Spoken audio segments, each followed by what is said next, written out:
Hello friends, this is SP Singh and welcome to smarter everyday. प्यारे दोस्तों, CTET फरवरी 2026 को target करते हुए हमारी सीडीपी क्लासेस कंटिन्यू है, जिसमें आपको पता है कि हम लोग प्रीवियस ईयर क्वेश्चन पेपर्स के एनालिसिस कर रहे हैं, प्रीवियस ईयर क्वेश्चन पेपर्स को हल कर रहे हैं और बहुत विधिवत तरीके से हल कर रहे हैं।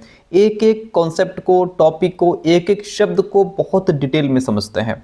आज की क्लास नंबर 31 है, यानी कि हम लोग जो प्रीवियस ईयर क्वेश्चन पेपर्स है उसमें से 31वां क्वेश्चन पेपर हम लोग हल कर रहे हैं। इससे पहले जो 30 PYQ सॉल्व करवाए गए हैं उनको अगर आपने नहीं देखा है तो कंप्लीट प्लेलिस्ट बनी हुई है, लिंक डिस्क्रिप्शन बॉक्स में है। जैसे ही क्लिक करेंगे पूरी प्लेलिस्ट खुल करके आपके सामने आ जाएगी और सभी क्वेश्चन पेपर्स को आप सीक्वेंस में देख सकते हैं। आइए शुरू करते हैं आज की क्लास।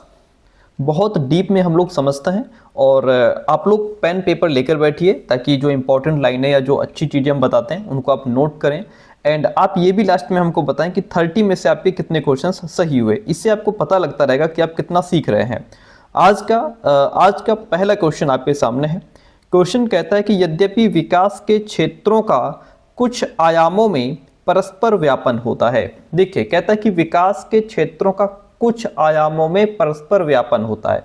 इसका अर्थ है कि व्यक्ति के विकास के अलग अलग क्षेत्र होते हैं। हमारे विकास के अलग अलग क्षेत्र होते हैं, जैसे शारीरिक विकास, मानसिक विकास, सामाजिक विकास, हमारा भावनात्मक या संवेगात्मक विकास और नैतिक विकास। ये कह रहा है कि पूरी तरह से अलग अलग नहीं होते, बल्कि एक दूसरे से क्या होते हैं, एक दूसरे से जुड़े होते हैं और एक दूसरे को ये प्रभावित भी करते हैं। जैसे शारीरिक विकास है, इसका प्रभाव मानसिक विकास पर भी पड़ेगा, सामाजिक विकास पर भी पड़ेगा, भावनात्मक विकास पर भी पड़ेगा। हमारे 4 मुख्य विकास के क्षेत्र हैं। कौन कौन से? PCSE यानी कि फिजिकल डेवलपमेंट यानी कि शारीरिक विकास, कॉग्निटिव यानी कि संज्ञानात्मक विकास, सोशल डेवलपमेंट यानी कि सामाजिक विकास और इमोशनल यानी कि भावनात्मक विकास या जिसको हम संवेगात्मक विकास कहते हैं। ये चार मेन हमारे डोमेन है, 4 मुख्य आयाम है डेवलपमेंट के और ये आपस में जुड़े हुए हैं। अगर जैसे बच्चे का फिजिकल डेवलपमेंट अगर अच्छे से नहीं होता है तो उसका प्रभाव उसके मानसिक विकास पर भी पड़ता है, क्योंकि जब हमारी बॉडी अच्छे से काम नहीं करेगी, हमारा शरीर अच्छे से डेवलप नहीं होगा तो हमारा मस्तिष्क भी कहीं ना कहीं उस पर भी प्रभाव पड़ेगा, मस्तिष्क भी उतने अच्छे से डेवलप नहीं हो पाएगा।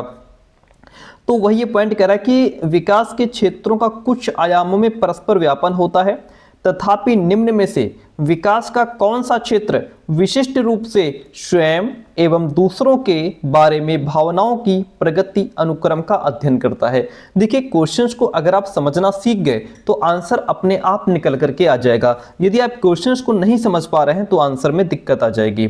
तो ये क्वेश्चन ये पूछ रहा है कि विकास के अलग अलग क्षेत्रों में से कौन सा क्षेत्र विशेष रूप से व्यक्ति की भावनाओं से संबंधित है। किससे संबंधित है? यानी कि विशेष रूप से विकास का कौन सा क्षेत्र है जो दूसरे के बारे में भावनाओं की प्रगति का अध्ययन करता है। किसका? यानी वो क्षेत्र जो ये अध्ययन करता है कि व्यक्ति अपनी और दूसरों की इमोशंस, उसकी भावनाओं को कैसे समझता है, अपनी और दूसरे की भावनाओं को कैसे समझता है, कैसे प्रकट करता है अपनी भावनाओं को, कैसे उन पर कंट्रोल करता है। ठीक है, देखिएगा, यानी कि कौन सा विकास क्षेत्र भावनाओं के विकास का अध्ययन करता है। नैतिक विकास, क्या इसमें इमोशंस की बात होती है कि क्या भाषा विकास में भावनाओं की बात होती है, शारीरिक विकास में या फिर संवेगात्मक विकास में भावनाओं की बात होती है। प्यारे दोस्तों, भावनाएं यानी कि इमोशंस की बात कहाँ होगी? इमोशनल डेवलपमेंट में। किसमें होगी? संवेगात्मक विकास में हमारे भावनाओं की बात होगी, हमारे इमोशंस की बात होगी। क्योंकि संवेगात्मक विकास का मतलब क्या है कि व्यक्ति के अंदर भावनाओं का धीरे धीरे डेवलपमेंट होना, यानी ये देखता है इंसान कि कैसे अपनी इमोशंस को पहचानना सीखता है। बालक या व्यक्ति अपनी भावनाओं को कैसे पहचानना सीखता है कि वो खुश है या उसको गुस्सा आ रहा है या वो डरा हुआ है, भयभीत है या उसके अंदर प्यार है, उत्साह है, क्यूरियोसिटी है। ये जो इमोशंस है, हमारी भावनाएं हैं, इनको कैसे पहचानना सीखता है, फिर उन पर कैसे कंट्रोल करना सीखता है। जैसे गुस्से को कैसे कंट्रोल करना है, और जो दूसरे की फीलिंग्स हैं उनको कैसे वो समझता है, उनको महसूस करना सीखता है। क्योंकि छोटा बच्चा तो फीलिंग्स को नहीं समझता ना, वो धीरे धीरे बड़ा होता जाता है, उसके अंदर डेवलपमेंट होता है और वो दूसरे की फीलिंग्स को भी समझता है ना। तो जैसे दुखी व्यक्ति है, हम लोग समझदार लोग हो गए तो हम दुखी अगर व्यक्ति है तो उसके उसके फेस को देख करके बता देंगे कि इसके अंदर क्या चल रहा है, या ये दुखी है। या कई बार कोई व्यक्ति बाहर से तो हंस रहा है लेकिन हम लोग समझ जाते हैं कि वो अंदर वाली हंसी नहीं है, इसके अंदर कुछ और चल रहा है, बस ये ऊपर से हंस रहा है। तो ये जो क्षमता है ना, ये समय के साथ धीरे धीरे व्यक्ति के अंदर डेवलप होती है। ठीक है, तो संवेगात्मक विकास वो प्रोसेस है जिसमें व्यक्ति अपनी और दूसरे की फीलिंग्स को समझता है, महसूस करता है, और अपनी फीलिंग्स है तो उसको सही तरीके से प्रकट करना भी सीखता है। According to the question option number D right हो जाएगा। नैतिक विकास में हमारी नैतिकता की बात होगी। हमें ईमानदार होना चाहिए, बेईमान नहीं होना चाहिए, हमारे अंदर नैतिकता होनी चाहिए, दूसरों का सम्मान होना चाहिए। भाषा विकास में हमारी भाषा डेवलप होगी। शारीरिक विकास में फिजिकल डेवलपमेंट, ग्रोथ, बॉडी की बात होगी कि इसमें बॉडी का कैसे ग्रोथ एंड डेवलपमेंट होता है। According to the question option number D right हो जाएगा।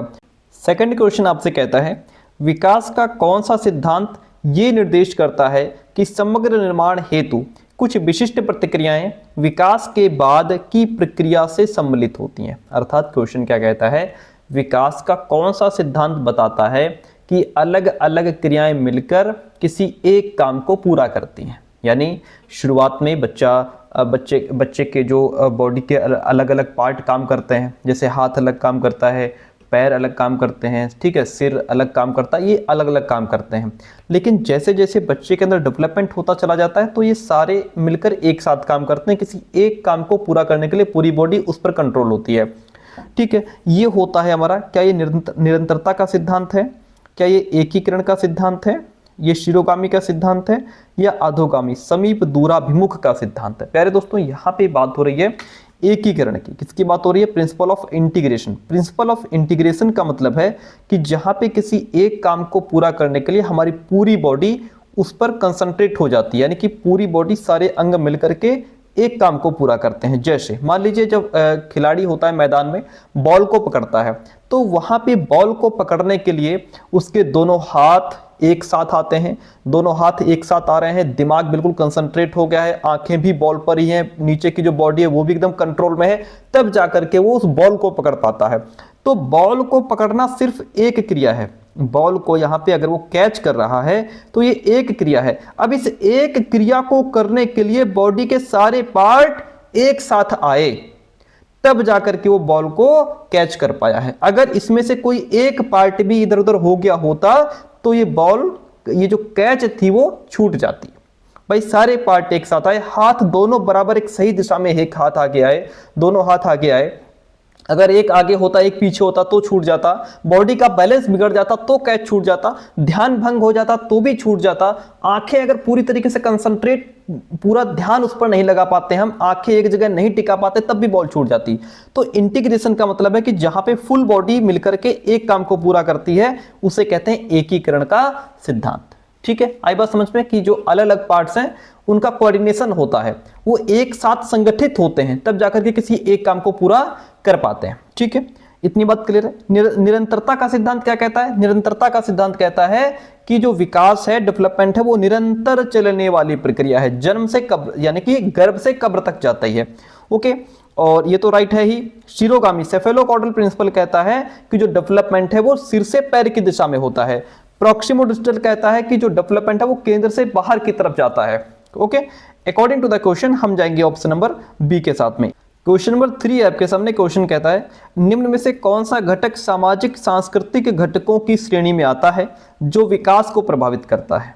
स्कूली माहौल, तंत्रिका संबंधी विकार, जैविक प्रवृत्तियां, या आनुवंशिक बनावट। पहले तो ये समझिए कि सामाजिक सांस्कृतिक घटक क्या होते हैं।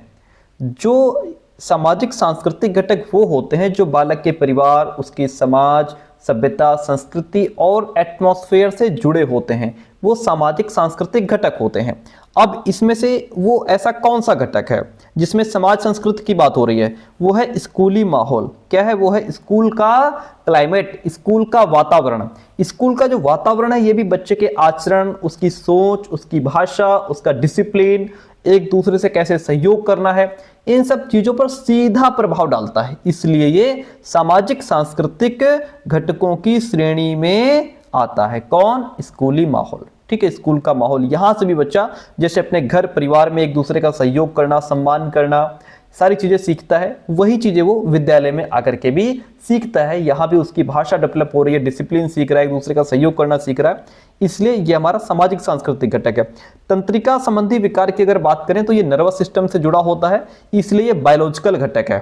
ठीक है, सामाजिक सांस्कृतिक से इसका कोई लेना देना नहीं है। जैविक प्रवृत्तियां जो बायोलॉजिकल डिस्पोजिशंस का मतलब ये है कि ये प्राकृतिक और जन्मजात होती हैं, व्यक्ति के अंदर इनबिल्ड होती हैं। ठीक है, जो हर इंसान में जन्म से ही तय होती हैं। जैसे इनका संबंध हमारे शरीर और हमारी लाइफ की जो मूलभूत आवश्यकताएं होती हैं उनसे होता है, जैसे भूख, प्यास, नींद, हमारे अंदर डर की भावना, सुरक्षा की भावना, प्रजनन की इच्छा, ये सारी क्या है, जैविक प्रवृत्तियां हैं। ये इनबिल्ड है हमारे अंदर। भूख हमें किसी ने दी नहीं, सिखाई नहीं, ये इनबिल्ड है, जन्मजात है हमारे अंदर। प्यास लगती है, हमको नींद आती है, हम डर जाते हैं, ये सब क्या है, ये जो है कि प्रकृति ने हमको दी है, ये हमारे साथ में आई है, इनबिल्ड है हमारे अंदर। आनुवंशिक बनावट का मतलब कि जैसे हम जेनेटिक मेकअप, यानी कि हमें जैसे जीन्स, जैसे गुण अपने पेरेंट्स से मिले हैं, हमारे शरीर की बनावट भी उसी तरीके से होगी।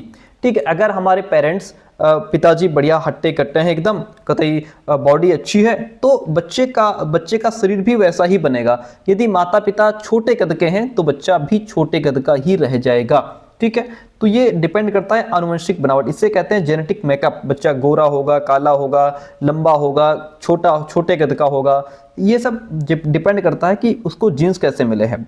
ठीक है, स्कूली माहौल according to the question right हो जाएगा। Option number A is the right one the question. आगे बढ़ते हैं, अगला प्रश्न लीजिए, कहता है जीन पियाजे के संज्ञानात्मक विकास के सिद्धांत के अनुसार एक अध्यापिका 7 से 11 वर्ष की अवस्था वाले विद्यार्थियों को स्वतंत्र रूप से काम करने के लिए ऐसा काम देती है जिसमें डैश की आवश्यकता होती है।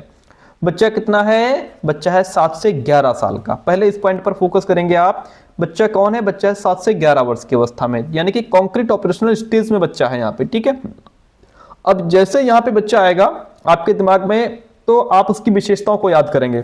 जब बच्चा कॉन्क्रीट ऑपरेशनल स्टेज में होता है तो उसके अंदर कॉन्सेप्ट ऑफ कंजर्वेशन आ जाता है, बच्चा चीजों को सीक्वेंस में लगाना सीख जाता है, क्लासिफिकेशन उसके अंदर आ जाती है। ठीक है, तो यहाँ पे टीचर बच्चों को ऐसा काम देती है जिसमें डैश की आवश्यकता होती है। परिकल्पनात्मक, निगमनात्मक, तार्किकता की ये गुण आएगा बच्चे में जब बच्चा 11 प्लस हो जाएगा, जब बच्चा फॉर्मल ऑपरेशनल स्टेज में पहुंच जाएगा, 11 से 15 वर्ष का हो जाएगा, तब उसके अंदर ये विशेषता आएगी। यहाँ पे ये 7 से 11 साल के बच्चे की विशेषता नहीं है। बच्चे के अंदर प्रतिवर्ती चिंतन, पलटावी गुण आ जाएगा। हाँ, ये बात सही है, 7 से 11 साल में जो बच्चा है उसके अंदर रिवर्सिबल थिंकिंग आ जाती है। अब बच्चा जो है आपसे पलट करके जवाब कर सकता है, क्वेश्चन कर सकता है। जब इससे पहले वाली जो स्टेज थी जहां बच्चा 2 से 7 साल का था, वहां बच्चे के सामने आपने 2 गिलास रखे थे। ठीक है, एक चौड़ा था, एक पतला था और लंबा था। बच्चा कह रहा था पानी दोनों बराबर था, लेकिन यहां भी बच्चा कह रहा था कि इसमें पानी ज्यादा है। लेकिन अब बच्चा समझेगा कि यहां पे इसकी चौड़ाई ज्यादा है, इसकी ऊंचाई ज्यादा है, पानी दोनों में बराबर है। ठीक है, वो जब इससे पानी इसमें डालेगा, पानी उतना ही होगा। ठीक है, अब वो पलट करके भी चीजों को देखेगा। ओके, उसके पहले बच्चा सिर्फ 2 गुणे 4 बराबर 8 समझ रहा था, नहीं समझ पा रहा था कि 4 गुणे 2 बराबर भी 8 ही होगा, लेकिन अब वो समझ जाएगा कि ये पलट करके इसको देखेंगे तब भी इतना ही आएगा। ये गुण बच्चे के अंदर 7 से 11 वर्ष की अवस्था में आ जाएगा। ठीक है, तो according to the question option number B right हो गया। निष्क्रिय अनुसरण, पूरे सीटेट के क्वेश्चन पेपर में 150 क्वेश्चन होते हैं, कहीं भी निष्क्रिय अनुसरण नहीं होगा। ठीक है, तो पैसिव को हटा दो, बच्चा जब तक एक्टिव नहीं होगा तब तक हम उसकी तरफ नहीं जाएंगे। ऑब्जेक्ट परमानेंस का मतलब यह होता है कि जब हम बच्चे से कोई वस्तु लेकर के उसको छिपा देते हैं तो बच्चा उसको ढूंढने का प्रयास करता है। यानी कि बच्चा ये समझता है कि चीज हमारे सामने भले नहीं है लेकिन चीज है, उसको छिपा दिया गया है। छोटा बच्चा है, वो उसका खिलौना लेकर के आप पर्दे के पीछे छिपा दीजिए, बच्चा धीमे धीमे जाएगा और पर्दे से वो चीज ढूंढ करके ले आएगा। तो इसे कहते हैं ऑब्जेक्ट परमानेंस, मतलब चीज सामने भले नहीं है लेकिन बच्चे को पता है कि चीज है, सामने नहीं है तो क्या हुआ, लेकिन वो चीज है। ठीक है, इसे कहते हैं ऑब्जेक्ट परमानेंस। तो ये तो बहुत छोटे बच्चों में आ जाता है। बच्चा जो 8 से 10 महीने का बच्चा है, उसके साथ भी करके देख लो, चीज छिपा दोगे फिर वो ढूंढने की कोशिश करेगा। तो अकॉर्डिंग टू द क्वेश्चन हम जाएंगे ऑप्शन नंबर बी के साथ में। इतनी बात क्लियर होती है। क्वेश्चन नंबर 5 लीजिए, कहता है जीन पियाजे के संज्ञानात्मक विकास के सिद्धांत के अनुसार किस अवस्था में अधिकांश बच्चे अमूर्त समस्याओं को तार्किक ढंग से हल करने में सक्षम हो जाते हैं। अमूर्त समस्याओं को, यानी कि चीज़ें उनके सामने नहीं हैं, लेकिन फिर भी वो उनके बारे में सोच करके, इमेजिनेशन करके, लॉजिक लगा करके उनका बेस्ट आंसर ढूंढ ही लेंगे। ये गुण बच्चे के अंदर आएगा जब बच्चा हमारा औपचारिक संक्रियात्मक अवस्था में पहुंच जाएगा, जब बच्चा हमारा 11+ का हो जाएगा, तब उसके अंदर ये गुण आएगा। ठीक है, तो यहाँ जो बच्चा है वो उसके अंदर जो कल्पना शक्ति है वो तीव्र हो जाती है। और प्याजे कहते हैं, हर वीडियो में मैं आपको बताता हूँ इस अवस्था के बारे में, प्याजे क्या कहते हैं इस अवस्था को, कि इस अवस्था में बच्चे वैज्ञानिकों की तरह तार्किक सोच रखते हैं। उनकी जो तर्क शक्ति है वो बहुत तेज हो जाती है। ठीक है, अमूर्त तरीके से बालक यहाँ पे सोच पाता है। Option D is the right one. बाकी सारे ऑप्शन आपको क्लियर ही है, पहले ही हमने बताए हैं। यहाँ पे बच्चा 0 से 2 साल का है, सिर्फ सेंस ऑर्गन के माध्यम से चीज़ों को समझ रहा होता है, चीज़ों को देख करके, छू करके, है ना, मुंह में रख करके, उसके शेप एंड साइज के हिसाब से दुनिया को समझता है। प्री ऑपरेशनल स्टेज में बच्चा 2 से 7 साल का होता है, और यहाँ बच्चे के अंदर सिंबॉलिक थॉट आएगा, और क्या कहते हैं उसको, यहाँ बच्चा ईगोसेंट्रिक होता है, सिर्फ अपने दृष्टिकोण को, अपने पॉइंट ऑफ व्यू को समझेगा। बच्चे के अंदर जीववाद, एनिमिज्म होता है, निर्जीव वस्तुओं को बच्चा सजीव समझता है। मूर्त संक्रियात्मक अवस्था, इससे पहले वाला जो क्वेश्चन था वहाँ पे मूर्त संक्रियात्मक अवस्था की विशेषताएं आपको बता दी। ठीक है, यहाँ पे बच्चा 7 से 11 साल का है। According to the question option number D के साथ में जाएंगे। क्वेश्चन नंबर 6 से आपके सामने क्वेश्चन कहता है कि नूरी इस तर्क हमारे समाज के प्रति कुछ दायित्व हैं और उस दायित्व के लिए हमें नियमों का पालन करना चाहिए। इसके आधार पर अपनी क्रियाओं का निर्णय लेती है। लॉरेंस कोहलबर्ग के अनुसार नूरी इस समय नैतिक तार्किकता की किस अवस्था में है। यानी कि नूरी कहती है कि समाज के प्रति हमारी भी कुछ रिस्पॉन्सिबिलिटीज़ हैं और उन रिस्पॉन्सिबिलिटीज़ के लिए हमें नियमों का पालन करना चाहिए। अर्थात जो बालक है वो इस अवस्था में समाज के नियम कानून को ही सर्वोपरि मानता है। ठीक है, और तो यहाँ क्वेश्चन ये कह रहा है कि लॉरेंस कोहलबर्ग के अनुसार नूरी इस समय नैतिक तार्किकता की किस अवस्था में है। पूर्व अभिसामयिक, अभिसामयिक पश्चात, या फिर औपचारिक अभिसामयिक। तो जो नूरी है वो यहाँ पे कन्वेंशनल लेवल में है। किस स्टेज में है, किस लेवल में है, कन्वेंशनल लेवल में है। यहाँ बच्चा जो है वो समाज के नियम कानून को ही सर्वोपरि मानता है। इसमें आपकी 2 स्टेजेस आती हैं। ठीक है, पहली स्टेज इसकी जो होती है कन्वेंशनल लेवल की, जो पहली स्टेज होती है उसमें बालक जो है उस गुड गर्ल, गुड बॉय बनना चाहता है, दूसरे की नज़रों में बहुत अच्छा बनना चाहता है, दूसरों से इज्जत पाने की उम्मीद रखता है। ठीक है, और जिसको हम good girl, good boy orientation भी कहते हैं। और इसकी जो सेकंड स्टेज होती है जिसको कहते हैं कि stage of maintaining social orders, जहां बालक सामाजिक रीति रिवाज, समाज के मूल, नियम, प्रथाएं और जो लौकिक क्रियाएं होती हैं उनसे वो अवगत हो जाता है, और उसमें कर्तव्य की भावना का डेवलपमेंट हो जाता है, और वो समझने लगता है कि कौन सा काम अच्छा है, कौन सा काम अच्छा नहीं है, कौन सा गलत है। ठीक है, और समाज के जो भी नियम कानून हैं उनको वो बहुत सही ढंग से मानता है। ठीक है, ये हमारा कन्वेंशनल लेवल की विशेषताएं हैं। अब जो हमारी पूर्व अभिसामयिक, जो प्री कन्वेंशनल लेवल है, ये आपका जो है इसमें बालक डर के भय से आज्ञा का पालन करता है, और यहाँ पे बच्चे की स्वलाभ मानसिकता भी होती है।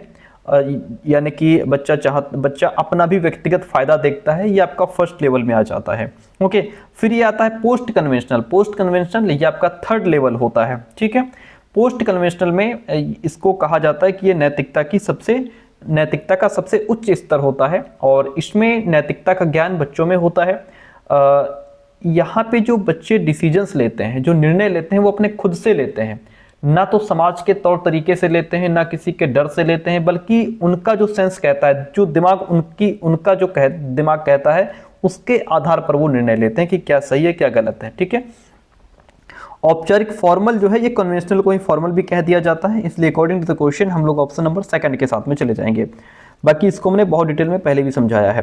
क्वेश्चन कहता है कि एक अध्यापिका विद्यार्थियों को ऐसा काम देती है जिसमें परिवार के सदस्यों के साथ चर्चा करना महत्वपूर्ण रूप से शामिल है। यानी कि टीचर ने बच्चों को ऐसा वर्क दिया है जिसमें बालक परिवार के सदस्यों के साथ बैठ करके चर्चा करेगा, तब वो काम होगा। लेवाइकोत्स्की के सिद्धांत के अनुसार उस अध्यापिका का मत है कि बच्चों के संज्ञानात्मक विकास में डैश की महत्वपूर्ण भूमिका होती है। लेवाइकोत्स्की क्या कहते हैं कि बच्चे के कॉग्निटिव डेवलपमेंट में किसकी भूमिका होती है? अनुकरण की, बायोलॉजिकल मैच्योरेशन की, पदानुक्रम की, या फिर सामाजिक अंतःक्रियाओं की किसकी भूमिका होती है भाई? तो आपको पता है लेवाइगोत्स्की ने सामाजिक सांस्कृतिक सिद्धांत दिया, और वाइगोत्स्की कहते हैं कि बच्चे की कॉग्निटिव डेवलपमेंट में समाज और संस्कृति बहुत अहम रोल अदा करते हैं। यानी कि जब तक बच्चा समाज के साथ इंटरेक्ट नहीं करेगा, समाज के साथ अंतःक्रिया नहीं करेगा, तब तक उसका कॉग्निटिव डेवलपमेंट यानी कि संज्ञानात्मक विकास नहीं हो सकता। तो लेवाइगोत्स्की क्या कहते हैं कि बच्चों का जो संज्ञानात्मक विकास है, जो उनकी सोचने समझने की क्षमता है, डिसीजंस लेने की क्षमता है, ठीक है, ये जो डेवलपमेंट है वो सामाजिक वातावरण में दूसरों के साथ इंटरेक्ट करने से ही होता है। ठीक है, तो आप समझते हैं कॉग्निटिव डेवलपमेंट का मतलब सोचने की क्षमता, समझने की क्षमता, चीजों को याद रखने की क्षमता, डिसीजंस लेने की क्षमता और सीखने की जो मेंटल प्रोसेस है वो कहां से आती है? समाज के साथ इंटरेक्ट करने से। जब बच्चे अपने परिवार, अपने फ्रेंड सर्कल, अपने टीचर्स के साथ बात करते हैं, अपने विचार रखते हैं, दूसरों के विचारों को सुनते हैं, या किसी प्रॉब्लम को मिलकर के हल करते हैं, तो उनका ज्ञान, उनकी समझ और ज्यादा इंप्रूवमेंट होती है और लॉन्ग लास्टिंग, लंबे समय तक चलने वाली होती है। इसलिए जब टीचर बच्चों को ऐसा काम देती है जिसमें परिवार के सदस्यों से बातचीत करना, चर्चा करना इंक्लूड है, तो रियल में बच्चों के सामाजिक अंतःक्रियाओं के माध्यम से सीखने को यहाँ पे वो क्या कर रही है? प्रोत्साहित कर रही है। ठीक है, अकॉर्डिंग टू द क्वेश्चन हम लोग जाएंगे ऑप्शन नंबर डी के साथ में, और समझाना जरूरी है और आप लोग समझ जाएं, इसलिए मैं थोड़ा ज्यादा टाइम देता हूं। अनुकरण की बात, इसमें इमिटेशन की बात नहीं करेंगे। बाकी जैसे जैविकीय परिपक्वता की बात करें तो जैविकीय परिपक्वता का मतलब होता है बायोलॉजिकल मैच्योरेशन, यानी जब हमारा शरीर, हमारी मांसपेशियां, हड्डियां, हमारा नर्वस सिस्टम, ये सब चीजें धीरे धीरे मैच्योर हो जाती हैं। ठीक है, धीरे धीरे विकसित हो जाती हैं, काम करने के योग्य बन जाती हैं, उसे कहते हैं जैविकीय परिपक्वता, यानी कि शरीर का धीरे धीरे पूरी तरह से डेवलप होना, काम के लिए सक्षम होना, यही तो बायोलॉजिकल मैच्योरेशन है। पदानुक्रम जो है, अगर मैं इसकी बात करूं तो ये अब्राहम मैस्लो के द्वारा दिया गया शब्द है, हायरार्की, और अब्राहम मैस्लो ने हायरार्की ऑफ नीड्स थ्योरी जो उनकी है, आवश्यकताओं का जो पदानुक्रम सिद्धांत है, वहीं से ये पदानुक्रम शब्द लिया गया है, जिसमें अब्राहम मैस्लो ने जो बताया था कि मनुष्य की जो ज़रूरतें हैं मनुष्य की, वो एक क्रमबद्ध स्तर में ही होती हैं। जब एक स्तर की ज़रूरत पूरी हो जाती है तब नेक्स्ट लेवल जो है वो इम्पोर्टेंट बन जाता है। तो इस तरीके से उन्होंने बात की थी उसमें, तो हायरार्की का भी यहाँ पे कोई यूज़ है नहीं। अकॉर्डिंग टू द क्वेश्चन हम जाएंगे ऑप्शन नंबर डी के साथ में। अगला प्रश्न लीजिए, कहता है लेवाइगोत्स्की के विचारों से सहमति रखने वाली अध्यापिका को निम्नलिखित में से क्या करना चाहिए? क्या करना चाहिए भाई? देखिएगा, किसी भी परिस्थिति में विद्यार्थियों को संकेत या इशारे देने से बचना चाहिए नहीं। देखिए, लेवाइगोत्स्की कहते हैं कि बच्चे को समय आने पर स्कैफोल्डिंग यानी कि पाड़ या ढांचा, टेम्पररी हेल्प प्रदान करो, संकेत दे करके उसकी समस्या को हल करो, पूरी तरीके से हल ना करो। अगर बच्चा कहीं किसी प्रॉब्लम में फंस रहा है तो उसको संकेत दे दो, इशारे कर दो, है ना, कि ये सवाल उस फॉर्मूला से लगेगा जो हम लोगों ने परसों लगाया था। इस तरीके से यहां से हम बचेंगे नहीं, इस काम के लिए बच्चों को हम प्रोत्साहित करेंगे और खुद भी करेंगे। ठीक है, बच्चों का काम नहीं करेंगे लेकिन उनकी संकेत और इशारे देकर के हेल्प कर देंगे, बचेंगे नहीं इससे, इसको हटा दो। किसी समस्या पर काम करते हुए अपने विचारों के मौखिकीकरण करने पर विद्यार्थियों को हतोत्साहित करेंगे नहीं, ये भी गलत बात है। प्रोत्साहित करेंगे, यानी कि बच्चे अपने विचारों को मौखिकीकरण कर पाएं, बच्चे बोल बोल करके समस्या को हल करें, अपने विचारों को शब्दों में प्रकट करें, अपने विचारों को होठों पर लेकर के आएं। इसके लिए बच्चों को हम प्रोत्साहित करेंगे, हतोत्साहित नहीं करेंगे। विद्यार्थियों के बीच चर्चा और वैचारिक बहस को बढ़ावा देंगे, ये अच्छी बात है, इसके लिए हम बच्चों को इनकरेज करेंगे। अधिगम को विद्यार्थियों के सामाजिक सांस्कृतिक परिवेश से अलग नहीं, जो भी लर्निंग है, जो भी आप सिखाएंगे वो बच्चों के सामाजिक सांस्कृतिक परिवेश से जुड़ा होना चाहिए, बच्चों के कॉन्टेक्स्ट से जुड़ा होना चाहिए, उनकी रियल लाइफ से जुड़ा होना चाहिए। ठीक है, अलग करके नहीं पढ़ाएंगे, ये भी गलत है। एक ही ऑप्शन हमारा बेस्ट है वाइगोत्स्की के अकॉर्डिंग, कि विद्यार्थियों के बीच चर्चा और जो वैचारिक बहस है उसको बढ़ावा दिया जाएगा। यहाँ पे टीचर को चाहिए कि वो बच्चों को आपस में बात करने का मौका दे, अपने विचार रखने का मौका दे, ठीक है, और कोई भी टॉपिक है उस पर मिलकर के सोचने का मौका दे। जब बच्चे एक दूसरे से बात करते हैं, लॉजिक देते हैं, क्वेश्चंस पूछते हैं, अपनी राय बताते हैं, तो वो नई बातों को ज्यादा गहराई से समझते हैं और जो उनकी सोचने की क्षमता है वो भी डेवलप होती है। According to the question option number C right हो जाएगा। आगे बढ़िए भाई। फिर वाइगोत्स्की का क्वेश्चन है, तो वाइगोत्स्की के कई सारे क्वेश्चन पूछे जाते हैं। आप बहुत बढ़िया से इनकी थ्योरी को याद करिए।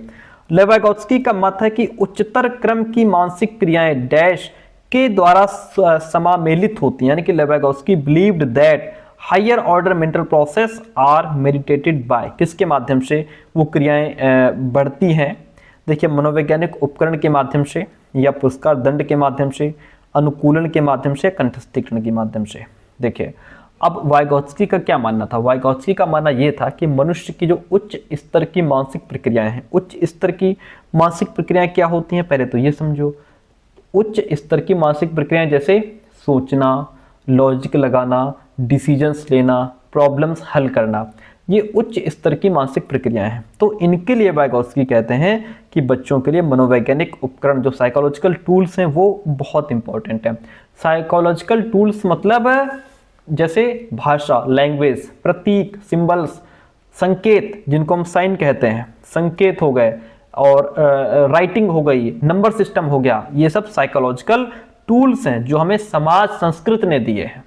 बच्चे इन टूल्स का प्रयोग करके अपनी सोचने समझने की क्षमता को इंक्रीज करते हैं। ठीक है, अगर मैं एग्जाम्पल की बात करूं तो जब बच्चा भाषा का उपयोग करता है, भाषा का प्रयोग करके अपनी सोच को प्रकट करता है, जो वो सोच रहा है, जो उसके दिमाग में चल रहा है, उसको प्रकट करने के लिए वो भाषा का प्रयोग करता है, जो कि एक मनोवैज्ञानिक उपकरण है, या किसी प्रॉब्लम को शब्दों में हल करता है बोल बोल करके, तो वो वास्तव में भाषा, जो कि एक मनोवैज्ञानिक उपकरण है, इसकी हेल्प से अपनी मेंटल प्रोसेस को डेवलप कर रहा होता है। ठीक है, आई बात समझ में? तो इस तरीके से जो भी साइकोलॉजिकल टूल्स हैं हम उनका प्रयोग करते हैं। पुरस्कार और दंड की बात, इसकी बात स्किनर करेंगे, जिन्होंने सक्रिय अनुबंधन सिद्धांत यानी कि ऑपरेंट कंडीशनिंग थ्योरी दी थी, वो करेंगे। वाइगोत्स्की का इससे कोई लेना देना नहीं है। अनुकूलन, देखिए अनुकूलन को हिंदी में भी याद रखिएगा एंड इंग्लिश में भी याद रखिएगा, बिकॉज अनुकूलन को कंडीशनिंग भी कहा है और जीन पियाजे जो है वो अनुकूलन को एडाप्टेशन कहते हैं। तो यहाँ पे अनुकूलन की बात है, कंडीशनिंग। कंडीशनिंग की बात कौन करेंगे? व्यवहारवादी करेंगे, जिसमें आपके पावलव आ जाएंगे, स्किनर आ जाएंगे। पावलव और स्किनर दोनों के अनुसार सीखना क्या है? व्यवहार में परिवर्तन। जब बच्चा सीखेगा तो उनके व्यवहार में परिवर्तन आएगा। ठीक है, तो कंडीशनिंग की बात व्यवहारवादी करेंगे, और यही अनुकूलन अगर यहाँ पे एडाप्टेशन लिखा होता तो ये शब्द चला जाता जीन पियाजे के अकॉर्डिंग, जहां पे जीन पियाजे एडाप्टेशन में एसिमिलेशन और अकोमोडेशन को ऐड करते हैं। तो इस बात को ध्यान रखिएगा, हालांकि गलत तो है ये अकॉर्डिंग टू द क्वेश्चन। रट्टाफिकेशन की यहाँ पे कोई बात ही नहीं होगी। According to the question option number A is the right one this question. ठीक है, आगे बढ़िए। कहता है हार्वर्ड गार्डनर के सिद्धांत के अनुसार जो विद्यार्थी दूसरों की भावनाओं, मनोदशाओं और इरादों को अच्छी तरह से समझ पाते हैं उनमें किस प्रकार की बुद्धि का उच्च स्तर होता है। खूब पढ़ाया हमने हार्वर्ड गार्डनर, आपको थ्योरी ऑफ मल्टीपल इंटेलिजेंस दिया इन्होंने। इनके अनुसार जो है, जो व्यक्ति दूसरों की भावनाओं को अच्छे से समझता है, दूसरे के इमोशंस को बड़े जल्दी समझ लेता है, उसका चेहरा पढ़ लेता है, ठीक है, उसके इरादों को अच्छी तरह से समझ लेता है, उसके अंदर किस प्रकार की बुद्धि होती है? उसके अंदर अंतर्वैयक्तिक इंटरपर्सनल इंटेलिजेंस होती है। इसको ऐसे याद रखिए। देखिए, एक होती है इंटरपर्सनल, एक होती है इंट्रापर्सनल। दोनों में डिफरेंस ये है कि जिस बालक के अंदर इंटरपर्सनल इंटेलिजेंस होगी वो दूसरों की भावनाओं को, इच्छाओं को, मनोदशा को बड़े अच्छे से समझेगा। जिसके अंदर इंट्रापर्सनल होगी वो अपनी भावनाओं, अपनी मनोदशा, अपने इरादों को बहुत अच्छी तरह से समझेगा। दोनों में अंतर याद रखिएगा। यह है इंटर मतलब जैसे international airport, international flight, international stadium, international players, मतलब जहां भी दूसरे देश भी जुड़े हैं उन चीजों से, दूसरे, ठीक है। इंटर मतलब दूसरे, तो यहां पे आप ध्यान रखिएगा, इंटर मतलब दूसरे की भावनाओं को समझेगा बच्चा। इंट्रा मतलब अंतरा, अपने अंदर की बात को समझेगा, तो अंतर्व्यक्तिक हो जाएगा। क्वेश्चन के अकॉर्डिंग ऑप्शन नंबर ए राइट हो जाता है। ठीक है, अब जैसे बात होती है स्थानिक बुद्धि किसके अंदर होती है? देखिए, स्थानिक बुद्धि जिसके अंदर होती है वो चित्रों के माध्यम से, शेप एंड साइज के माध्यम से, डायरेक्शंस को और किसी भी स्थान को बहुत जल्दी समझ लेता है। ऐसे लोग मैप को बहुत जल्दी समझते हैं, ठीक है। और स्थानिक बुद्धि का मतलब ही है दिमाग में चीजों की तस्वीर बना करके सोचना, उन्हें सही डायरेक्शन में, सही आकार, सही रूप के अकॉर्डिंग समझ पाना। जैसे आपके पेंटर हो गए, वो क्या हो, जो पेंटर होते हैं अपने दिमाग में बना लेते हैं कि यहाँ पे इसमें ये कलर लगाएंगे, इसमें ये कलर लगाएंगे, फिर ये अच्छा लगेगा। यानी कि वो पहले उस कलर को दीवार पे उतारने से पहले अपने दिमाग में उतार लेते हैं कि हाँ इस रूम को हम ऐसे ऐसे ऐसे कलर करेंगे तो ये रूम बहुत बढ़िया लगेगा। ठीक है, तो जैसे पेंटर हो गए, आर्किटेक्ट हो गए, ड्राइवर होते हैं, पायलट होते हैं, उनको दिशाओं का ज्ञान बहुत अच्छा होता है। पजल हल करने वाले हो गए, डिजाइनर हो गए, इंजीनियर हो गए, इनके अंदर ये स्पेशल इंटेलिजेंस बहुत अच्छी होती है। चलिए, जिनके अंदर संगीतात्मक म्यूजिकल इंटेलिजेंस अच्छी होती है, वो लोग सुर, लय, ताल, संगीत को बहुत अच्छे से समझते हैं। जिनके अंदर इंट्रापर्सनल, वो अपनी भावनाओं और विचारों को समझने में सक्षम होते हैं। क्वेश्चन के अकॉर्डिंग फर्स्ट ऑप्शन राइट हो जाएगा भाई। आगे बढ़िए। चलिए, अगला प्रश्न लीजिए, कहता है वाइगोत्स्की से क्वेश्चन कितना रिपीट होते हैं। वाइगोत्स्की के विचारों के अकॉर्डिंग निम्न में से कौन सा कथन भाषा और संज्ञान के संबंध को सही रूप से दर्शाता है। देखिए, भाषा और संज्ञान, भाषा मतलब जो आप बोल रहे हैं, ठीक है।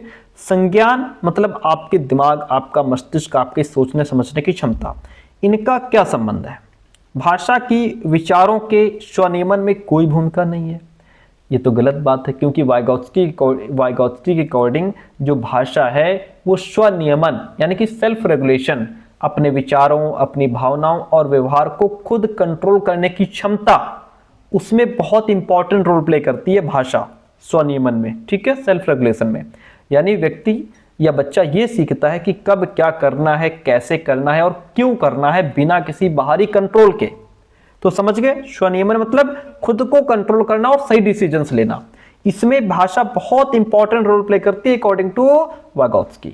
और ये कह रहे हैं नहीं है, ये तो गलत बात है। बच्चों की स्वनिर्देशन बातें उनकी आत्म केंद्रियता को दर्शाती हैं। आत्म केंद्रियता, ईगोसेंट्रिज्म की बात करेंगे जीन प्याजे, वाइगोत्स्की नहीं करेंगे, ठीक है। बच्चों की निजी वाक, जो प्राइवेट स्पीच है, उनकी मौखिक सोच के आंतरिक स्तर को दर्शाती है। यह बात बिल्कुल ठीक है कि बच्चों की जो प्राइवेट स्पीच होती है वो उनकी मौखिक सोच के आंतरिक स्तर, यानी कि वो अपने अंदर जो सोच रहे होते हैं मौखिक रूप से।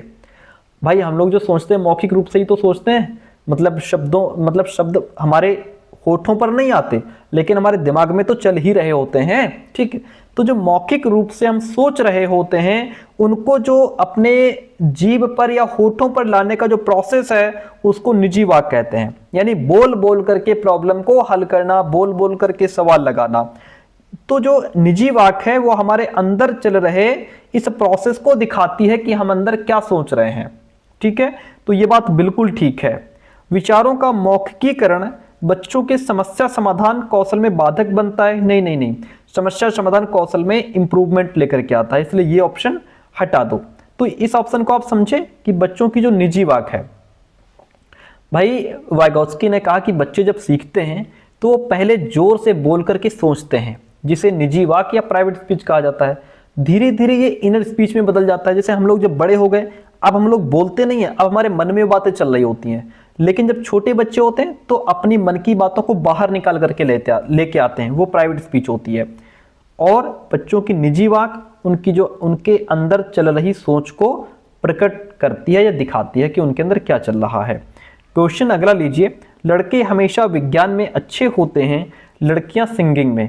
ये कथन दिखाता है, क्या दिखाता है? सिंपल सा क्वेश्चन है भाई। ये कथन दिखाता है जेंडर रूढ़िवादिता को, कि लड़के हमेशा विज्ञान में अच्छे होते हैं, लड़कियां होम साइंस ही पढ़ेंगी, लड़के इंजीनियर डॉक्टर बनेंगे, लड़कियां घर का काम करेंगी, लड़कियों को गुलाबी रंग पसंद है, लड़कों को नीला रंग पसंद है, ठीक है। और तो ये सब चीजें जो है, जहां हमारी भूमिका सेट कर दी जाती है, हमारा रोल फिट कर दिया जाता है, तो उसे जेंडर क्या कहते हैं? जेंडर स्टीरियोटाइप, जेंडर रूढ़िबद्धता कहते हैं, ठीक है। अब देखिए बाकी ऑप्शंस क्यों गलत हैं, ये समझिए। जेंडर इक्विटी का मतलब होता है जहां सबको समानता मिले। जेंडर इक्विटी का मतलब जहां पे सबको जिसकी जैसी जरूरत है उसके हिसाब से उसको समानता मिले। अगर आपने स्कूल में बुक्स बांट दी, मान लीजिए आपने स्कूल में आज किताबें बांटी हैं, अब आप सबको किताबें दे रहे हो, ये हो जाएगी समानता, ठीक है। और जिसकी जैसी जरूरत थी उसको वैसी किताब मिली, ये हो जाएगी इक्विटी, ये हो जाएगी समता। जैसे किताबें तो सबको दे दी, अब मान लीजिए कोई बच्चा उसको कम दिखाई देता है, तो उसकी ज़रूरत क्या होगी कि उसको आप बड़े बड़े अक्षर वाली किताबें दो, ब्रेल लिपि वाली किताबें दो। तो ये हो जाएगा कि आपने किताब उसको भी दी लेकिन उसको उसकी ज़रूरत के हिसाब से किताब दी। ये हो जाएगा जेंडर इक्विटी। अब आता है जेंडर अनुरूपता का मतलब क्या होता है, जिसको हम जेंडर कन्फर्मिटी भी कहते हैं। इसका मतलब है कि समाज के तय किए हुए लिंग पर आधारित व्यवहार के अकॉर्डिंग चलना, यानी समाज जैसा कहता है कि लड़के ऐसा करें, लड़कियां वैसा करें, वैसा ही अगर आप व्यवहार कर रहे हैं तो ये जेंडर अनुरूपता हो जाएगा। जैसे अगर कोई लड़का कहे मुझे रोना नहीं चाहिए क्योंकि मैं लड़का हूं, ये जेंडर अनुरूपता हो जाएगा। ठीक है। अगर कोई लड़की कहे कि मुझे ज्यादा बाहर नहीं जाना चाहिए क्योंकि मैं एक लड़की हूं, ये भी जेंडर अनुरूपता है, यानी कि जेंडर जैसा समाज चाह रहा है आप उसके हिसाब से चल रहे हो। समाज के लिंग पर आधारित बनाए गए नियमों के अकॉर्डिंग आप चल रहे हो, ये जेंडर अनुरूपता हो जाएगा, जेंडर कन्फर्मिटी हो जाएगा। ठीक है। जेंडर अस्मिता का मतलब क्या होता है, जेंडर आइडेंटिटी का मतलब होता है कि यहाँ पे व्यक्ति अपने आप को किस लिंग के रूप में पहचानता है और कैसा महसूस करता है, यानी कि वो व्यक्ति की जो इनर सेंस होती है, जो उसकी आत्मा की भावना होती है, ठीक है, कि वो खुद को लड़का समझ रहा है, खुद को लड़की जैसा फील करता है, दोनों में से कोई नहीं है या दोनों का मिश्रण, किस रूप में वो महसूस कर रहा है अपने आप को। जैसे मान लीजिए कोई बालक है, वो शरीर से तो पुरुष है, ठीक है, उसकी बॉडी क्या है, बॉडी है उसकी मेल वाली, ठीक है, वो मेल है, जन्म से मेल है, लेकिन खुद को महिला के रूप में महसूस करता है कि मुझे ऐसा लगता है मैं एक स्त्री हूँ, मैं एक लड़की हूँ, लड़कियों जैसा फील करता है, तो उसे कहेंगे जेंडर अस्मिता। इसको क्या कहते हैं, जेंडर अस्मिता। ठीक है भाई, जन्म से तो लड़का है लेकिन लड़कियों जैसा फील कर रहा है। एक लड़की कहती है कि मुझे लगता है मैं लड़का हूं, यानी कि अब वो ये जेंडर अस्मिता हो जाएगी, उसकी जेंडर अस्मिता पुरुष की ओर है। लड़की कहती है मुझे लगता है मैं लड़का हूं, तो उसकी जेंडर अस्मिता पुरुष की ओर है। कोई व्यक्ति कहता है मैं ना तो लड़का हूं ना लड़की, तो ये भी उसकी जेंडर अस्मिता हो जाएगी। समझ के आप जेंडर अस्मिता को? ठीक है, यानी कि वो जन्म से चाहे जो हो, लेकिन उसकी भावना, अंदर की जो भावना कहती है, उसे जेंडर अस्मिता कहते हैं। जेंडर रूढ़िवादिता तो आपको समझ ही आ गया क्या है। अगला क्वेश्चन लीजिए। एक कक्षा में विद्यार्थियों के सामाजिक सांस्कृतिक संदर्भों के परिप्रेक्ष्य में विविधता क्या करेगी? भाई विविधता जो है, परिप्रेक्ष्य में विविधता डैश है, क्या है? इस क्वेश्चन को समझिए। कहता है कि विद्यार्थियों को उनके संदर्भों के आधार पर समूहों में बांटकर बहिष्करण करने के लिए इस्तेमाल करना चाहिए। नहीं, देखिए कक्षा में जो विद्यार्थियों की सामाजिक सांस्कृतिक संदर्भ के परिप्रेक्ष्य में विविधता है, उस विविधता को हम न तो उसका बहिष्कार करेंगे न ग्रुप में बांटेंगे, हम सबको एक साथ लाएंगे। ठीक है, हम बच्चों को क्या करेंगे, न डिवाइड करेंगे न एलिमिनेट करेंगे, ये काम नहीं है हमारा। उसे अनदेखा करना चाहिए, नहीं, हम बच्चों को कभी भी इग्नोर नहीं करेंगे, डाइवर्सिटी को इग्नोर नहीं करेंगे, उसे एक गुण के रूप में लेना चाहिए और अवधारणाओं के शिक्षण में इस्तेमाल किया जाना चाहिए। बिल्कुल अच्छी बात है, क्लास में आपकी डाइवर्सिटी है, विविधता है, तो उसको आप एक गुण के रूप में लीजिए कि ये एक अच्छी चीज़ है। ठीक है, विद्यार्थियों का नामकरण हम नहीं करेंगे, लेबलिंग नहीं करेंगे, ठीक है, कि ये इस जाति का है, ये इस धर्म का है, ये इस समुदाय का है, ठीक है, ऐसा काम हम नहीं करेंगे। एक ही ऑप्शन बेस्ट बचता है कि उसे एक गुण के रूप में लेना चाहिए। आपके एक स्कूल में जो है क्या है, अलग अलग सामाजिक सांस्कृतिक संदर्भ के बच्चे हैं भाई, ठीक है, अलग अलग सामाजिक सांस्कृतिक संदर्भ का मतलब अलग अलग संस्कृति के बच्चे, समाज के बच्चे, अलग अलग भाषा बोलने वाले, अलग अलग परिवार के वातावरण से जुड़े हुए बच्चे हैं। तो आपको उन्हें क्या करना है, इंक्लूड करना है, शामिल करना है, इसे एक स्ट्रेंथ की तरह प्रयोग करें, इसे एक विशेषता की तरह प्रयोग करें, उनके साथ भेदभाव नहीं करेंगे आप। ठीक है, कक्षा में अगर बच्चे अलग अलग भाषाएं बोलते हैं, अलग अलग रीति रिवाज है, अगर वो सोच अलग अलग रखते हैं, तो टीचर को चाहिए कि वो इन सबको सीखने का हिस्सा बनाए, है ना। जैसे बच्चों से उनके अनुभव साझा करने के लिए कहे कि तुम अपने अनुभव साझा करो, या जो टॉपिक चल रहा है उस पर बात हो सकती है, किसी टॉपिक को उनके रियल लाइफ से आप जोड़ दीजिए, या ग्रुप में एक्टिविटीज़ आप साथ में मिलकर के करवा सकते हैं। मान लीजिए अगर आप क्लास में त्यौहार पढ़ा रहे हैं, क्या पढ़ा रहे हैं सर, आप त्यौहार पढ़ा रहे हैं, तो त्यौहार पर आप जो है बच्चों से पूछ सकते हैं कि आपके घर में कौन कौन से त्यौहार मनाए जाते हैं। तो यहाँ पे बच्चे अपने अनुभव साझा करेंगे, कोई कहेगा हम दिवाली मनाते हैं, कोई कहेगा हम ईद मनाते हैं, कोई कहेगा हम क्रिसमस मनाते हैं, कोई कहेगा हम लोहड़ी मनाते हैं। तो यहाँ पे जब बच्चे अलग अलग त्योहारों की बात करेंगे तो उन्हें एक जुड़ाव महसूस होगा कि हमारी भी यहाँ पे बात हो रही है, ठीक है। तो इस तरीके से आप सभी बच्चों को एक साथ लेकर के आएंगे। According to the question option C right हो गया। क्वेश्चन कहता है कि विद्यार्थियों में समालोचनात्मक चिंतन को समृद्ध करने के लिए अध्यापक को डैश शामिल है प्रस्तुत करने चाहिए। समालोचनात्मक चिंतन मतलब जहाँ बच्चा गहराई से सोचे, एनालिसिस करे, लॉजिक लगाए, उसके लिए इस ऐसी थिंकिंग को इम्प्रूव करना है। तो इसके लिए खुले अंत वाले प्रश्न पूछने चाहिए। देखिए, ओपन एंडेड क्वेश्चंस वो क्वेश्चंस होते हैं जिनका कोई एक फिक्स आंसर नहीं होता। इसमें बच्चा उस टॉपिक के बारे में उस क्वेश्चन का आंसर ढूंढने के लिए गहराई से सोचेगा, एनालिसिस करेगा, लॉजिक लगाएगा, ठीक है, तब आंसर करेगा।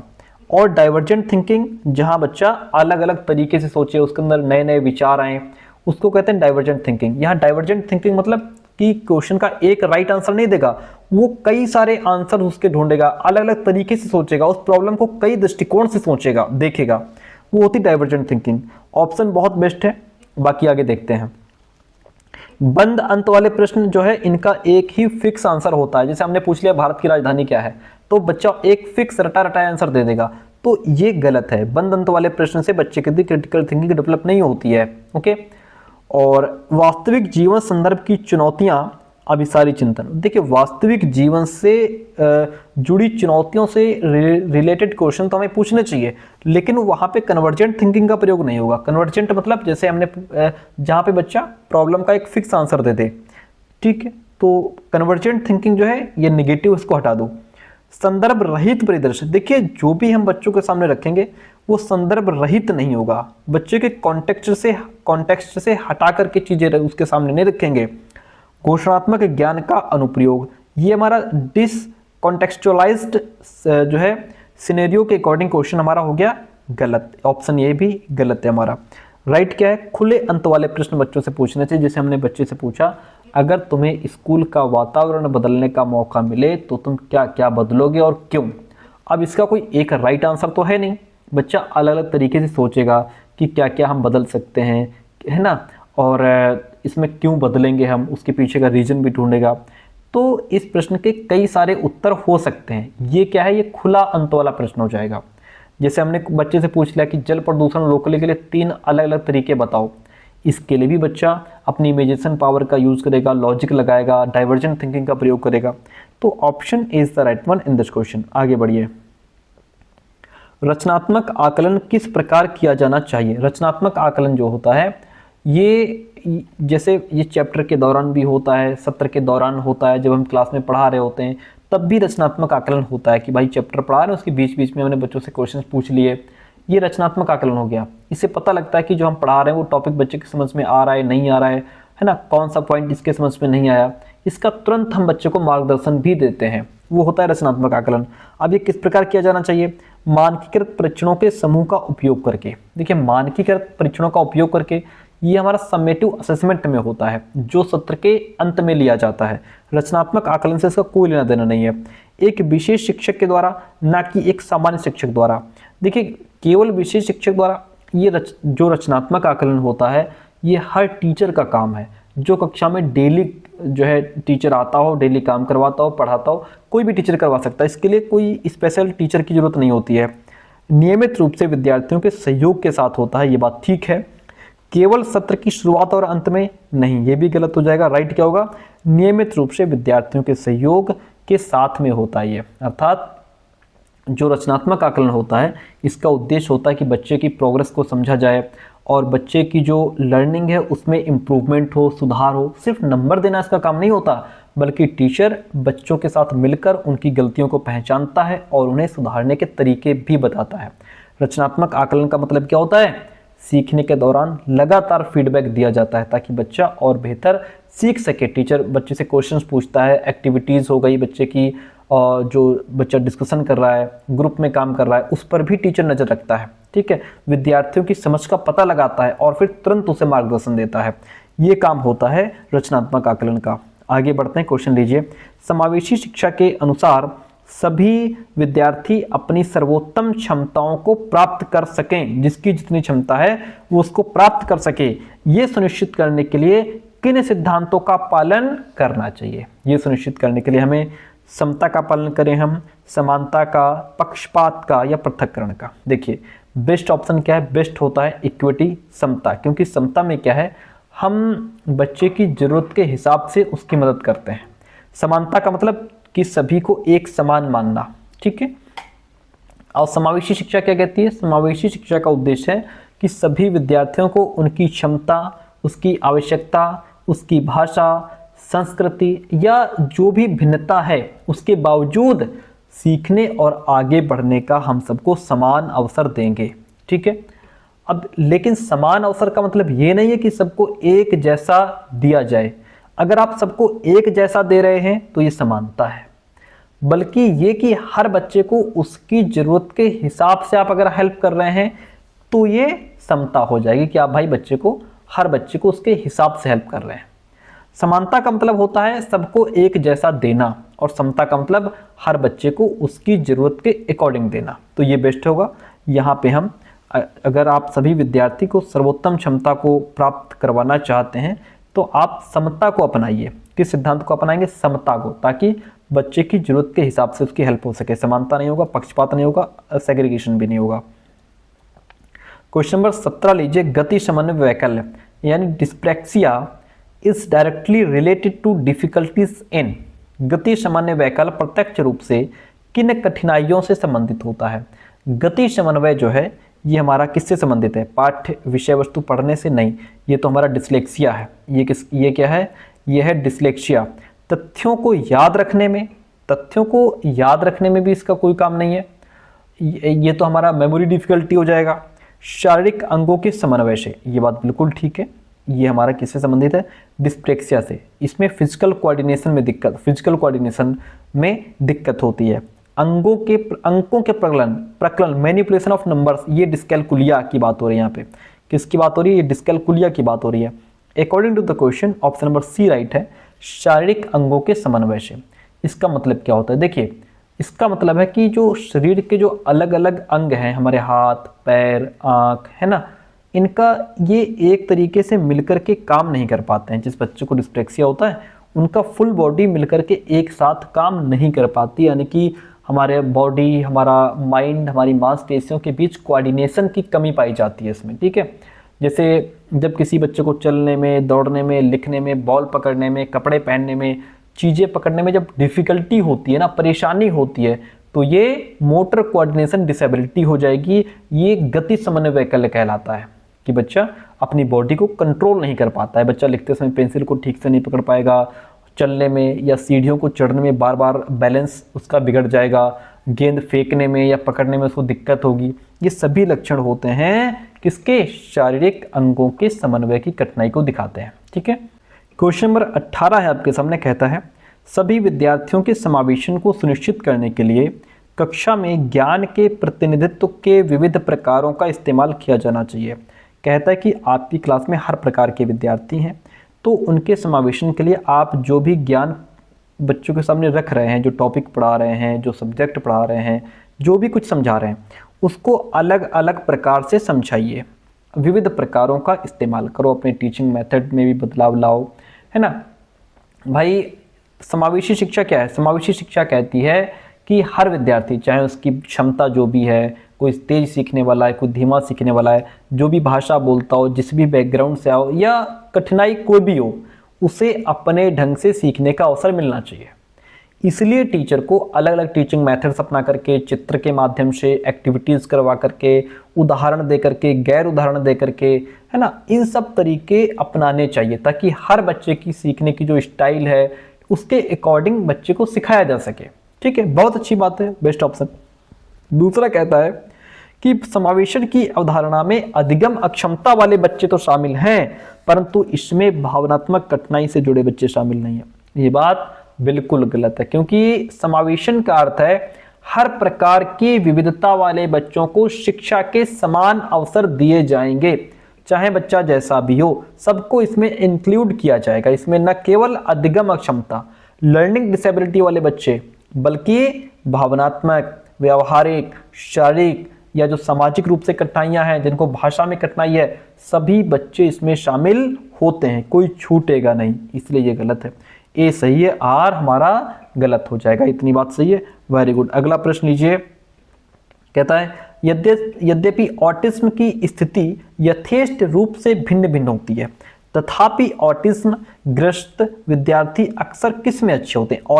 ऑटिज्म मतलब जिसको ऑटिज्म यानी कि जिसको हम कहते हैं ऑटिज्म स्पेक्ट्रम डिसऑर्डर, इससे जो बच्चा ग्रसित होता है, ऑटिज्म स्पेक्ट्रम डिसऑर्डर से जो बच्चा ग्रसित होता है, उसको समाज के साथ कनेक्शन करने में दिक्कत होती है, अपनी बात रखने में दिक्कत होती है, आई टू आई कॉन्टैक्ट करने में दिक्कत होती है ना, उसका कम्युनिकेशन प्रॉब्लम रहती है, ये सारी समस्याएं तो उसकी रहती हैं। लेकिन उसके बावजूद भी इनकी कुछ अच्छाइयाँ भी हैं, ठीक है। वो क्या है? देखिए, लंबे समय तक आँख से संपर्क बनाए रखने में, क्या इसमें ये चीज अच्छे होते हैं? नहीं, ये आई टू आई कॉन्टैक्ट करने में इनको दिक्कत होती है, आई टू आई कॉन्टैक्ट नहीं कर पाते, आंख में आंख मिलाकर बात नहीं कर पाते। अपरिचितों के साथ संप्रेषण में नहीं, कम्युनिकेशन में इनको दिक्कत होती है, समाज के लोगों के साथ कम्युनिकेशन नहीं कर पाएंगे, अपनी बात को कैसे रखना है, कैसे कंटिन्यू करना है, कैसे बात को खत्म करना है, वो तरीका इनको नहीं आता। दिनचर्या में बार बार आने वाले परिवर्तनों के साथ प्रति समंजन में अच्छे होते हैं? नहीं, इसमें भी अच्छे नहीं होते। अगर इनके डेली रूटीन में थोड़ा सा भी बदलाव कर दो तो ये डिस्कम्फर्ट हो जाते हैं, ठीक है, इनको उसमें ढलने में फिर टाइम लग जाता है, इसमें भी अच्छे नहीं होते। विस्तृत तथ्यात्मक जानकारी को याद रख पाने में ये बहुत समझो कि एक्सपर्ट होते हैं, ठीक है, इसमें ये अच्छे होते हैं। इनके सामने जो बड़ी बड़ी जानकारी रख दो उसको ये बहुत अच्छे तरीके से याद रख पाते हैं। जो बहुत डिटेल्ड फैक्ट होते हैं, कोई आंकड़े हो गए या जो हिस्ट्री की तारीखें हो गई, कोई पैटर्न हो गया या चीज़ों का सीक्वेंस हो गया, उसको बहुत अच्छी तरह से ये याद रख पाते हैं, ठीक है। ऐसे बच्चे जो हैं, ट्रेन की पूरा टाइम टेबल दे दो ट्रेन का, उसको रट लेंगे ये कि ट्रेन का ये ट्रेन इतने बजे यहाँ से चलेगी, वहाँ जाएगी, इतने बजे वहाँ पहुँचेगी, पूरी समय सारणी याद रख लेंगे। कोई बच्चा है कोई किताब पूरी याद रख लेगा, कोई फिल्म है उसको अगर उसने देख ली तो उसके जो डायलॉग है वो एज इट इज़ वो बोल के तुम्हें सुना देगा, पूरी फिल्म उसको रट जाएगी। तो इसलिए कहा जाता है कि ये जो हैं वो विस्तृत तथ्यात्मक जानकारी को याद रखने में अक्सर अच्छे होते हैं। ऑप्शन डी राइट हो जाएगा। अगला प्रश्न लीजिए, रचनात्मक बच्चों की एक पहचान विशेषता ये है, जो क्रिएटिव बच्चे होते हैं वे मानदंडों के अनुरूप ही काम करते हैं? नहीं, मानदंडों के अनुरूप काम नहीं करते ये, ठीक है, ये बात गलत है। वे दूसरे की नकल करते हैं? नहीं। स्वतंत्र रूप से सोचते हैं? जी। उनकी ध्यान अवधि कम होती है? नहीं। वे क्या करते हैं? स्वतंत्र रूप से सोचते हैं, मतलब वे अपनी सोच और जो उनके अपने थॉट्स होते हैं उन पर वो खुद भरोसा करते हैं, हर चीज़ के बारे में अपने तरीके से सोचते हैं, अपने पर्सपेक्टिव्स, अपने पॉइंट ऑफ व्यू से सोचते हैं। दूसरों की नकल या बताई हुई बातें, पूरी बताई हुई बातों पर फुल्ली डिपेंड नहीं होते, वो दूसरे की बातों पर चाहे वो कितना भी अच्छा विचार रख दे, ये उस पर भी विचार विमर्श करेंगे ही करेंगे, ठीक है। रचनात्मक बच्चे अपने दिमाग से नया सोचते हैं, ओके।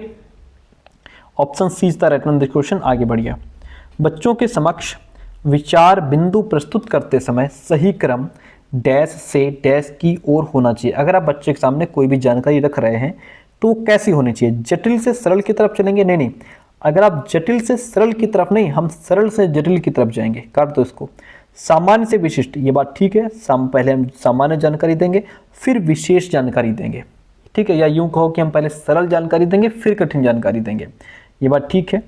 अमूर्त से मूर्त नहीं, हम पहले मूर्त चीज़ें बच्चों के सामने रखते हैं फिर अमूर्त, यानी कि अगर हम बच्चों को शुरुआत में अगर हम जोड़ घटाना सिखाते हैं तो पहले हम बच्चों के हाथ में पेंसिल देते हैं कि बेटा देखो ये पेंसिल 2 हो गई, फिर ये 2 हो गई, ये 4 हो गई, पहले मूर्त रखते हैं सामने फिर अमूर्त, फिर उनको ओरली समझाते हैं, तो ये भी तरीका गलत है। सांकेतिक से अनुप्रतीकात्मक, देखिए सांकेतिक से अनुप्रतीकात्मक जो है, ये शब्द जो है वो जेरोम ब्रूनर के द्वारा दिया गया है। जेरोम ब्रूनर के संज्ञानात्मक विकास के सिद्धांत से ये शब्द जुड़े हुए हैं, यहाँ पे इनका कोई रोल नहीं है, ओके। टाइम कम है नहीं तो उसको समझा देते, फिर समझाते हैं किसी दिन। तो अकॉर्डिंग टू द क्वेश्चन, बच्चों के समक्ष आप जो भी जानकारी रख रहे हैं वो सामान्य से विशेष की तरफ चलनी चाहिए। पहले आप सामान्य बातें बता दो, फिर जो विशेष चीज़ें हैं वो बच्चों के सामने आप रखिए, तो बच्चा आसानी से सीखता है। Option B is the right one in this question. अगला पढ़िए। एक अध्यापिका विद्यार्थियों द्वारा सृजित ज्ञान की समझ और स्मृति को बल देना चाहती है, इस उद्देश्य के लिए कौन सी युक्ति प्रभावशाली नहीं होगी? क्वेश्चन कहता है अध्यापिका चाहती है कि विद्यार्थियों की ज्ञान की समझ और जो मेमोरी है वो और ज़्यादा मजबूत हो, अब ऐसा करने के लिए वो उसे जो है कौन सी युक्ति उसके लिए प्रभावशाली नहीं होगी। ठीक है, देखिएगा, रूपांतरण का सृजन, इसका मतलब है कि विद्यार्थी जो सीखते हैं उसे अपने शब्दों में या अपने तरीके से अगर वो प्रेजेंट करते हैं तो ये अच्छी चीज़ है। ये बच्चे की समझ, उनकी मेमोरी दोनों को मजबूत करता है कि भाई बच्चे को आपने जैसा पढ़ाया, बच्चे ने वैसा पढ़ तो लिया, लेकिन अगर दोबारा उसको वो प्रेजेंट कर रहा है, लिख रहा है या आपको बता रहा है तो अपने शब्दों में प्रकट कर रहा है। ये बहुत अच्छी चीज़ है। इससे बच्चे की क्या होगी, उनकी मेमोरी और उनकी जो अंडरस्टैंडिंग है दोनों डेवलप होंगी। अच्छी बात है ये। हमें गलत ढूंढना है इसमें। पहले की जानकारी को नए प्रश्न के लिए प्रयोग करना। जब विद्यार्थी अपनी पुरानी जानकारी को नई सिचुएशंस में अप्लाई करते हैं तो ये ट्रांसफर ऑफ लर्निंग होता है। ठीक है, और ये समझ और मेमोरी दोनों को गहराई से जोड़ता है। ठीक है, दोनों में गहराई आती है, अच्छी चीज़ है, इंप्रूव होता है।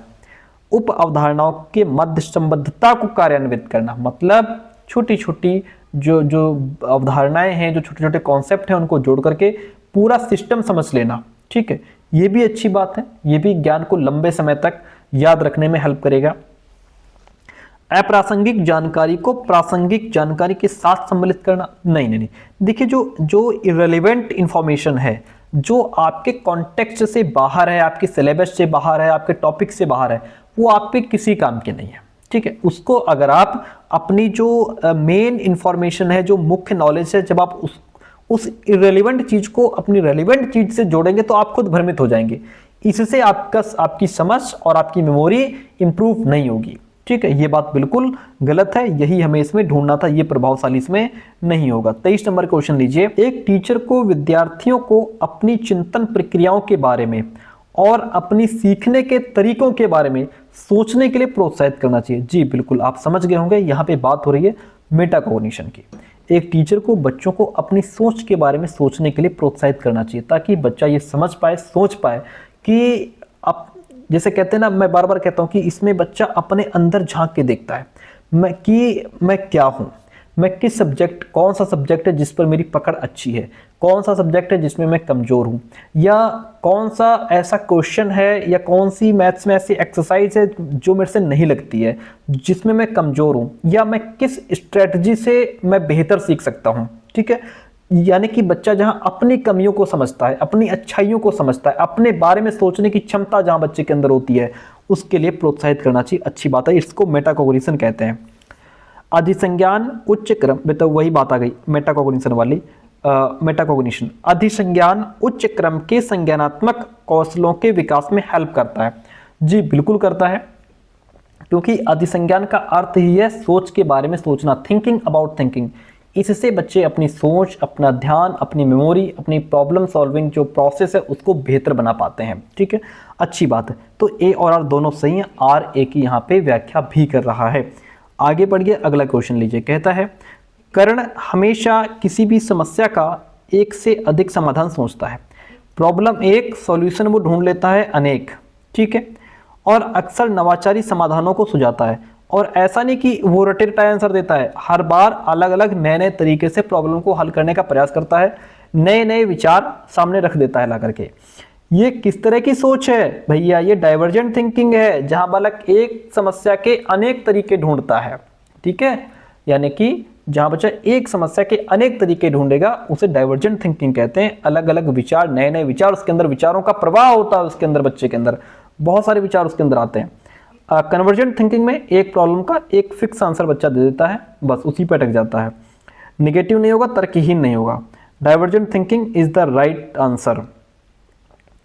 अधिगम प्रभावशाली और अर्थपूर्ण हो, इसके लिए क्या इंपॉर्टेंट है?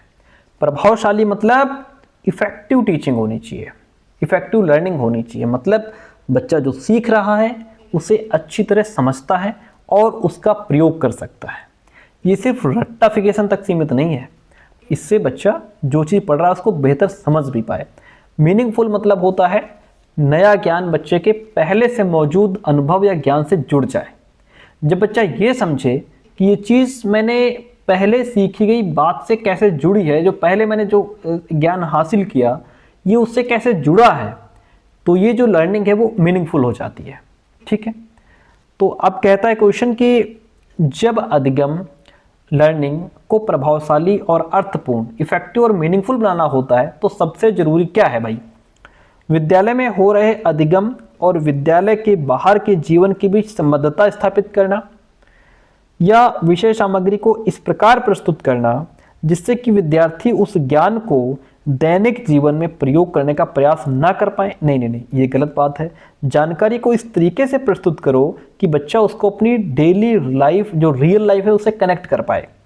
अवधारणाओं को इस तरीके से पढ़ाओ जिससे कि विभिन्न उप अवधारणाओं में संबद्धता स्थापित ना हो सके। नहीं नहीं, जो टॉपिक्स हैं, ठीक है, वो आपस में कनेक्ट हो सकें। क्या हो सकें? आपस में कॉन्सेप्ट और सब कॉन्सेप्ट आपस में क्या हो सकें? कनेक्ट हो सकें, ऐसे पढ़ाओ।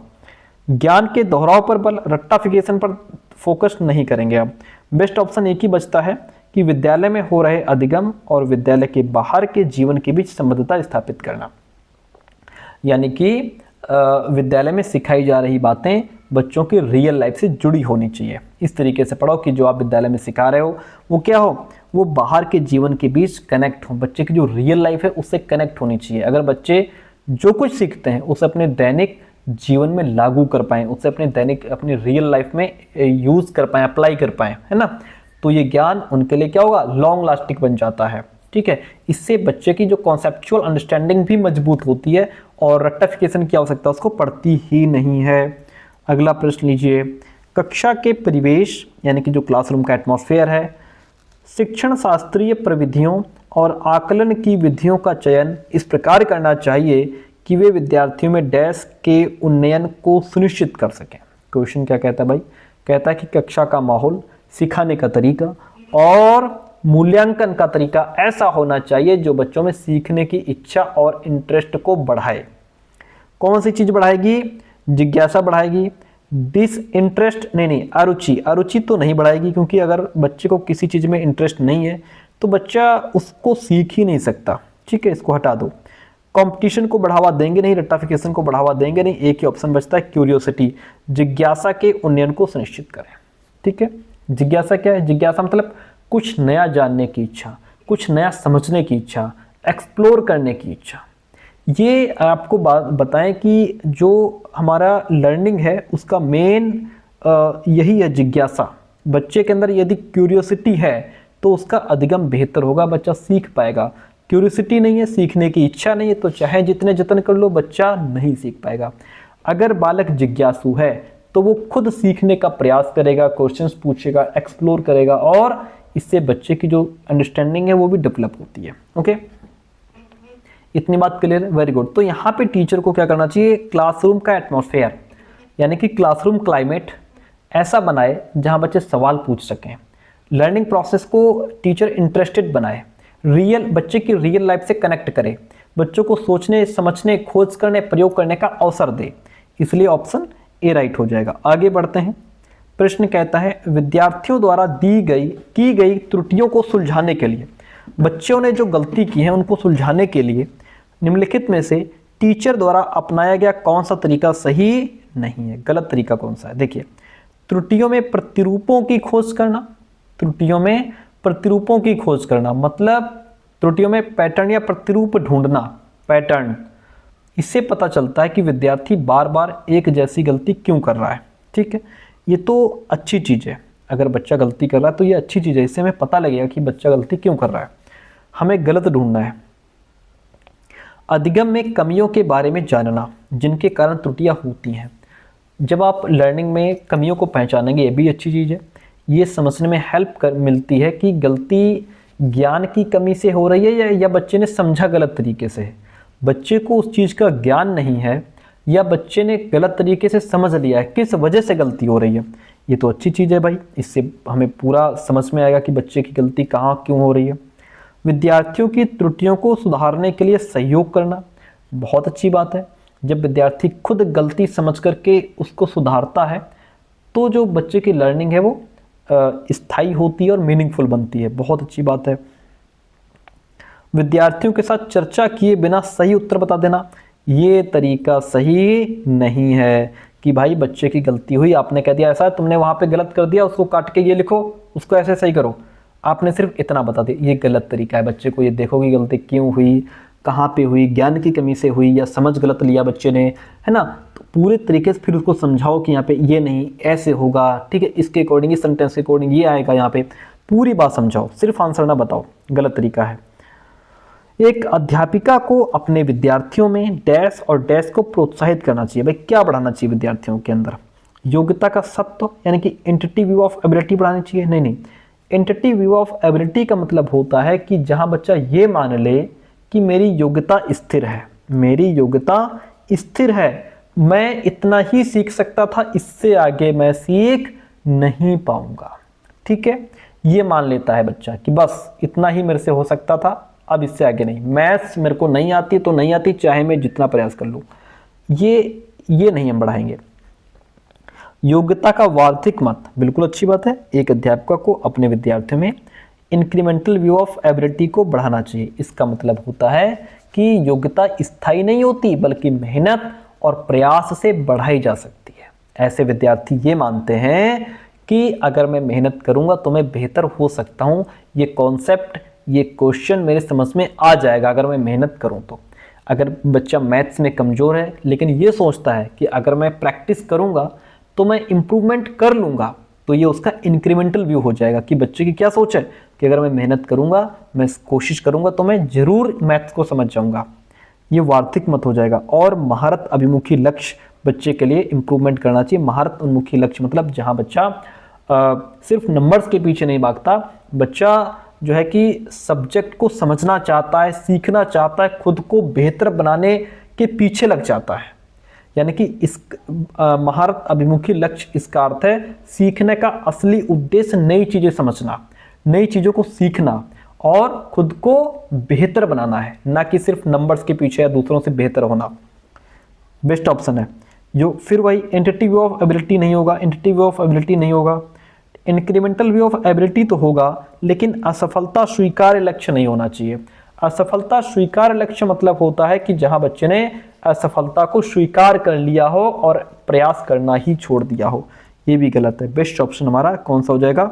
योग्यता का नहीं, इंक्रीमेंटल व्यू ऑफ एबिलिटी, ठीक है। और महारत उन्मुखी, mastery oriented goal, option B is the right one in this question. आज का सेकंड लास्ट क्वेश्चन है, भावनाओं और संज्ञान के संदर्भ में निम्न में से कौन सा सही है? देखिए हमारे इमोशंस और कॉग्निशन दोनों के बीच गहरा संबंध है। अगर आप इमोशनली अच्छा फील करेंगे तो दिमाग भी काम करेगा, इमोशनली अच्छा फील नहीं कर रहे हैं तो दिमाग काम करना बंद कर देता है, ऐसे समझो। अब इसके बारे में सही क्या है? अत्यधिक दबाव समस्याओं को सुलझाने के कौशल को बढ़ा देता है। कौन कहता है बहुत प्रेशर में हो तो क्या समस्याओं को अच्छे से सुलझा लोगे? नहीं, कभी नहीं। हर्ष और उल्लास की भावना चर्चा में भाग लेने के लिए बढ़ावा देती, बिल्कुल अच्छी बात है। जब आप हर्ष और उल्लास से भरे होते हैं तो आप क्या करेंगे? डिस्कशन में भाग लेंगे कि हम भी भाई इस डिस्कशन में, इस डिबेट्स में हम भी बैठेंगे, क्योंकि वहां पे आपका दिमाग अच्छे से काम कर रहा होता है, ठीक है। अत्यधिक चिंता जानकारी के प्रसंस्करण में सुधार लाती नहीं, अत्यधिक चिंता से तो जानकारी और गड्ढे में चली जाएगी। नीरसता की भावना समालोचनात्मक चिंतन में सुधार लाएगी? नहीं। नीरसता, अगर आप हताश हैं, निराश हैं, उदास हैं, डर से डरे हुए हैं, भयभीत हैं, तो वहां आपका दिमाग बढ़िया काम नहीं करता। ओके, हटा दो इसको, एक ही ऑप्शन बचता है, बी राइट हो जाएगा।